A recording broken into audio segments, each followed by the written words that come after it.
Assalamualaikum warahmatullahi wabarakatuh. Perkenalkan, saya Nur Fadilah dari Prodi Pendidikan Bahasa Arab semester 2 Universitas Hasyim Asy'ari.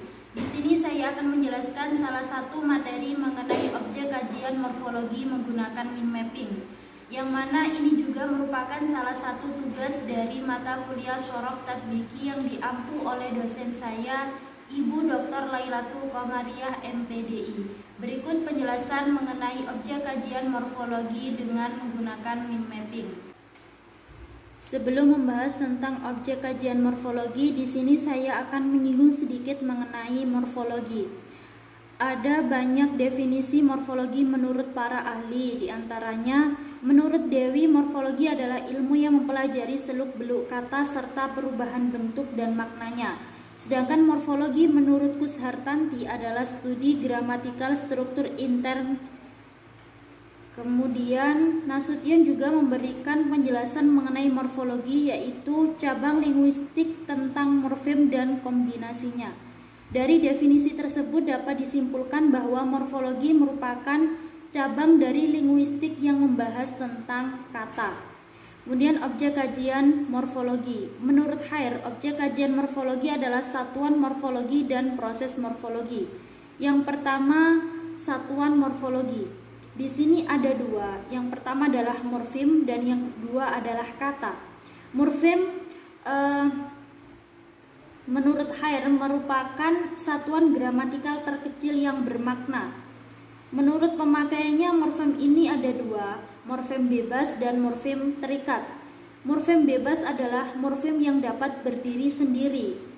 Contohnya sapu, anak, wanita, alat, dan lain-lain. Sedangkan morfem terikat adalah morfem yang tidak bisa berdiri sendiri. Contohnya semua imbuhan atau kata depan.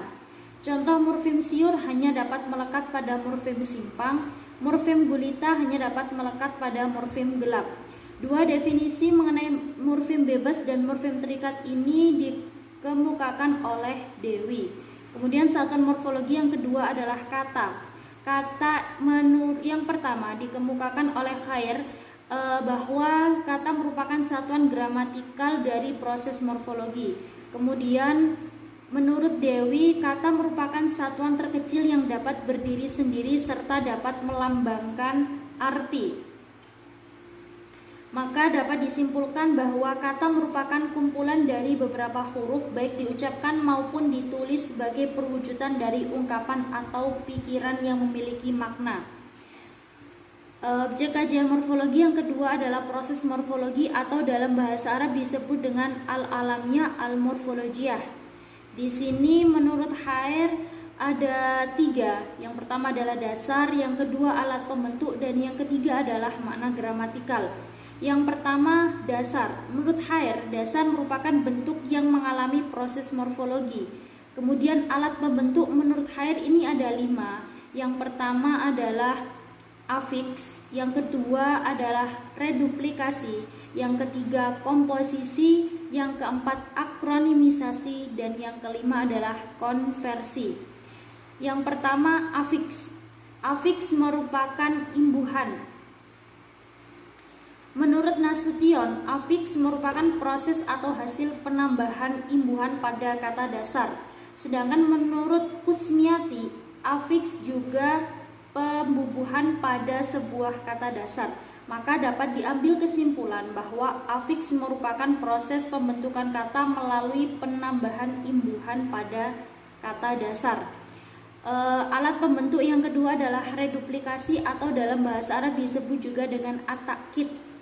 Nasution mengungkapkan bahwa reduplikasi adalah pengulangan kata secara utuh.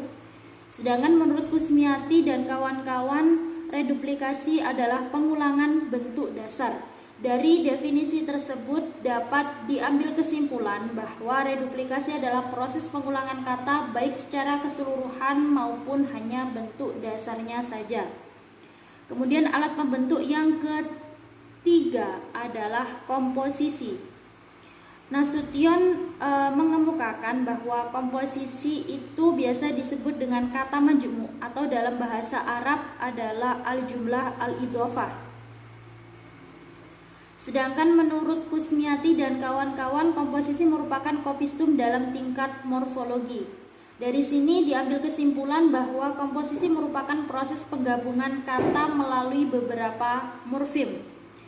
Alat pembentuk yang keempat adalah akronimisasi. Menurut Meliono, akronimisasi adalah kependekan dari gabungan huruf.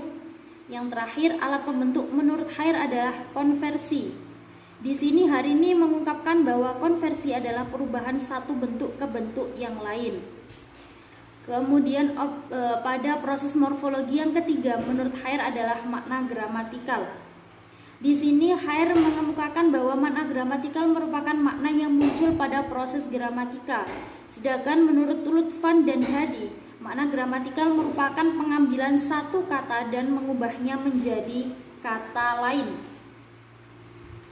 Dari dua definisi tersebut dapat diambil kesimpulan bahwa makna gramatikal merupakan perubahan yang terjadi pada suatu makna yang sesuai pada konteks kaidah yang berlaku. Contoh kata makanan, makan-makan, dan makanlah. Kata yang pertama makanan, jika dibuat dalam bentuk kalimat seperti contoh, keluarga Joko Widodo menikmati makanan khas Bali. Kata yang kedua makan-makan. Saat liburan, ketua kelas mengajak seluruh anggotanya untuk makan-makan di rumahnya. Yang ketiga, kata makanlah. Jika dibuat kalimat, makanlah makanan yang bergizi. Demikian proses morfologi menurut Haier. Sedangkan di sini Nasution menambahkan proses morfologi juga melibatkan modifikasi internal, pemendekan, dan juga morfofonemik. Yang pertama adalah modifikasi internal. Nasution mengungkapkan bahwa modifikasi internal adalah proses pembentukan kata dengan penambahan unsur morfem. Dalam bahasa Arab selalu menggunakan modifikasi internal karena bahasa Arab tidak bisa dibaca tanpa dibantu vokal. Misalnya, morfem nun, shot, ro tidak bisa dibaca tanpa vokal. Akan tetapi morfem nun, shot, ro jika diberi vokal a, i, u atau lainnya maka bisa menunjukkan kata nasoro, nuswiro, dan seterusnya.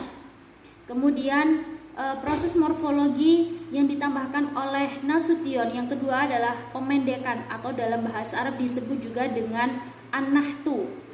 Di sini Nasution menjelaskan bahwa pemendekan merupakan proses penanggalan bagian-bagian leksem menjadi bentuk yang singkat. Yang terakhir, proses morfologi yang ditambahkan oleh Nasution adalah morfofonemik. Morfofonemik yang pertama menurut Nasution adalah peristiwa berubah wujud morfemis dalam proses morfologis. Sedangkan menurut Kusmiati dan kawan-kawan, morfofonemik merupakan cabang linguistik yang mempelajari perubahan bunyi oleh pengelompokan morfem. Dari sini dapat diambil kesimpulan bahwa morfofonemik merupakan perubahan dalam suatu kajian proses morfologis. Contoh, proses penambahan sufiks an pada dasar satu akan muncul bunyi w. Dalam penulisannya memang tidak dituliskan, akan tetapi dalam ucapannya dibunyikan. Contoh kata dasar satu jika ditambahkan sufiks an maka akan ketika dibunyikan akan berbunyi satuan. Akan tetapi jika ditulis huruf W itu tidak ada. Demikian penjelasan mengenai objek kajian morfologi menggunakan link mapping. Semoga penjelasan ini dapat bermanfaat khususnya kepada saya sendiri. Akhirul kalam, wassalamualaikum warahmatullahi wabarakatuh.